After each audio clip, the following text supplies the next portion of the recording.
Good morning, class 6. Hope all of you are doing well. Today we are going to start unit number 4, natural disaster, and page number is 84.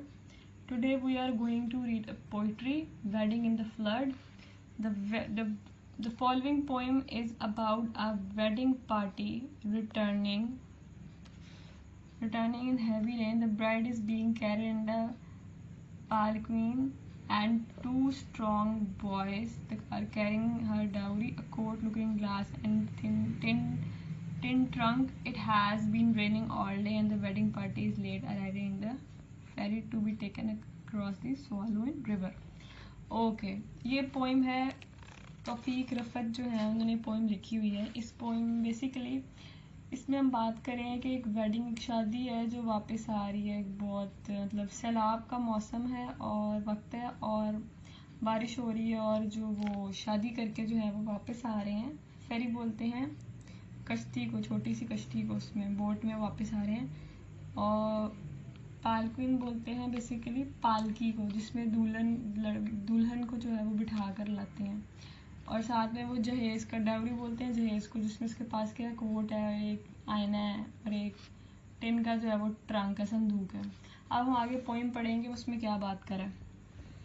Everything depends on the ferryman now. It is dark in the palanquin, thinks the bride, and the roof is leaking. Even my feet are wet.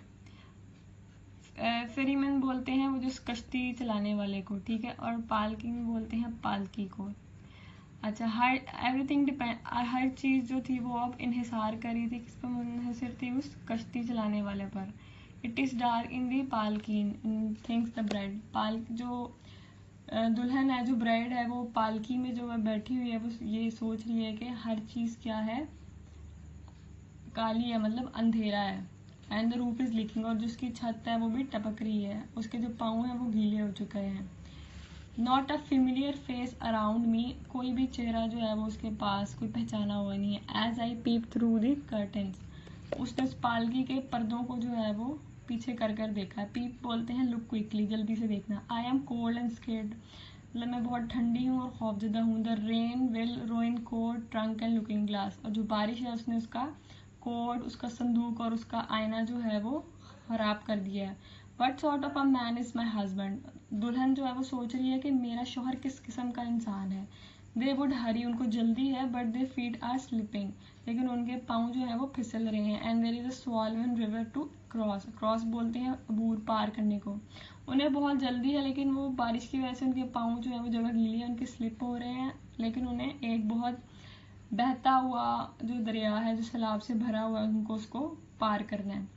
इस poem में इस paragraph, इस stanza में वो बात क्या कर रहा है कि जो दुल्हन है वो एक पालकी में बैठी है. पालकी से मुराद है डार्क, मतलब एक अंधेरी जगह पे. बेसिकली इसको देखो सिंबॉलिक उन्होंने इसकी निशानी की है. जैसे पालकी को 2 लोग या 4 लोग जो हैं वो उसको उठा कर लेके जाते हैं, इसी तरह जो जनाजा होता है, जो फ्यूनरल है, वो मैयत को भी 4 लोग जो हैं वो कंधे पर उठा कर लेकर जाते हैं. इसका मतलब क्या है कि पाकिस्तानी कल्चर में या जो आपके रूरल देहाती इलाके हैं उसमें क्या कल्चर क्या है, क्या सोचा जाता है कि जब दुल्हन की शादी हो जाती है तो उसका मरना जीना अब सिर्फ उसके अगले घर वालों के साथ है, यानी उसके ससुराल के साथ है. उसके ताल्लुकात जो होते हैं वो टूट जाते हैं पिछले उसके मैके के साथ, और जो उसका ताल्लुक है वो अगले घर के साथ जुड़ जाता है. अब वो उनकी जिम्मेदारी है, उसने हर चीज़ उसी के बारे में सोचनी है. अब वो जो है वो डरी हुई है इस बात से कि वो जिस घर में जा रही है वो किस किस्म के लोग हैं, उसका शौहर किस तरह का होगा, और ऊपर से उसको उस बात का भी डर है कि उसने वो दरिया पार करना है, मतलब उसने वो ज़िंदगी गुजारनी है, वो कैसे ज़िंदगी गुजारनी है. और जो उसके पास जहेज़ का जो सामान था वो जितनी, मतलब इतना थोड़ा सामान है. आपको पता है ना पाकिस्तान में कल्चर में जहेज़ दिया जाता है, और जितना दिया जाता है वो क्यों दिया जाता है, अपना ख़ानदान का नाम और इज़्ज़त रखने के लिए दिया जाता है. हमारी सोसाइटी में डाउरी की बहुत इंपॉर्टेंस है.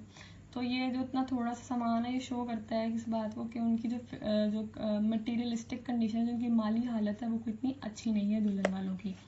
They might have given a bullock, at least, grumbles the bridegroom father, a couple of oxen.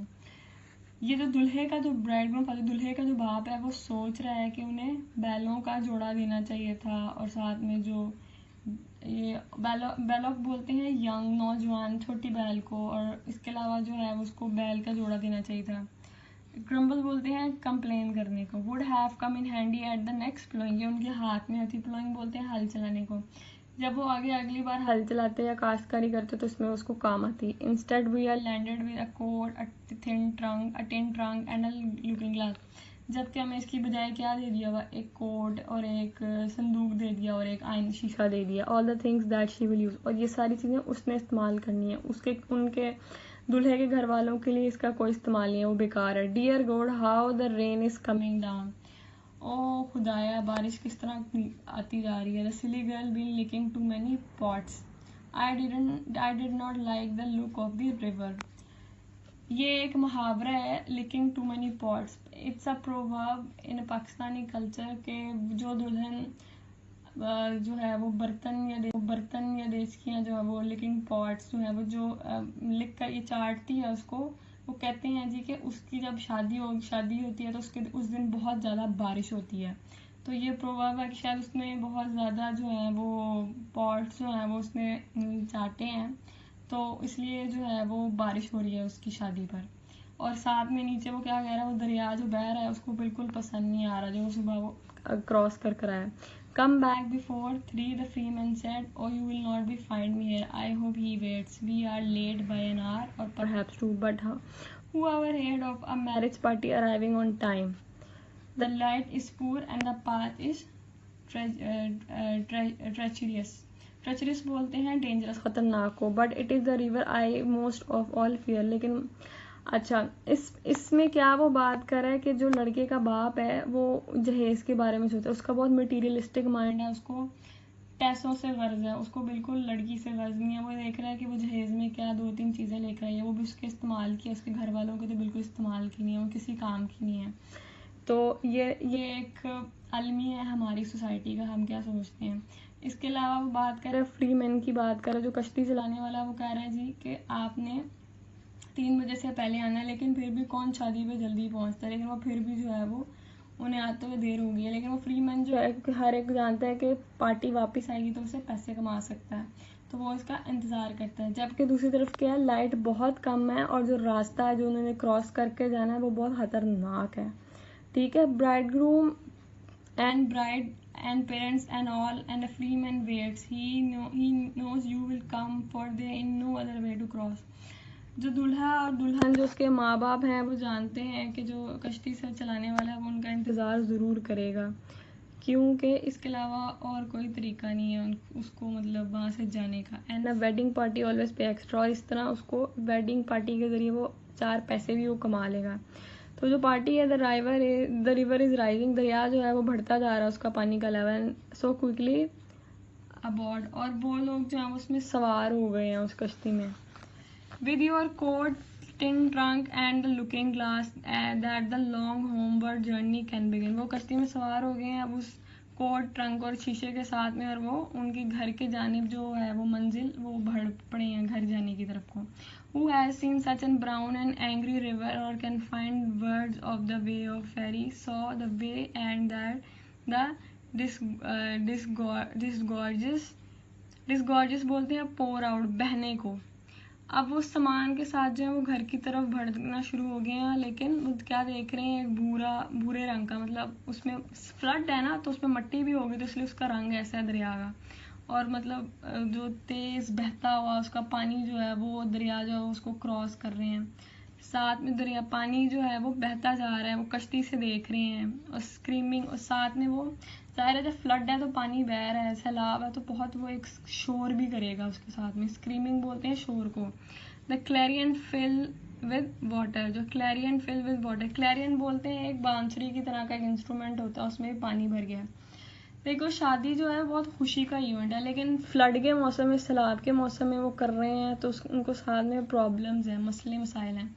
पानी जो है वो भरता जा रहा है क्योंकि दरिया का पानी का लेवल बढ़ता जा रहा है, तो जो उनकी क्लैरियंस है, जो उनके इंस्ट्रूमेंट है वो भी भर गए हैं। इसका मतलब क्या है, कश्ती डूबने के करीब है। ओ वटा कंज्यूमेशन इज हेयर, कंज्यूमेशन बोलते हैं कंप्लीट करने को, किसी चीज़ का ख़त्म होने को, जो उनकी शादी का सफ़र है वो ख़त्म होने को है। The father tossed on the arms of the wave, tossed बोलते हैं उछलने को, जो पाप है लड़के का वो जो लहरों पर जो है वो उछल रहा है, यानी डूबने वाला है। And full 30 garlands are bobbing pass.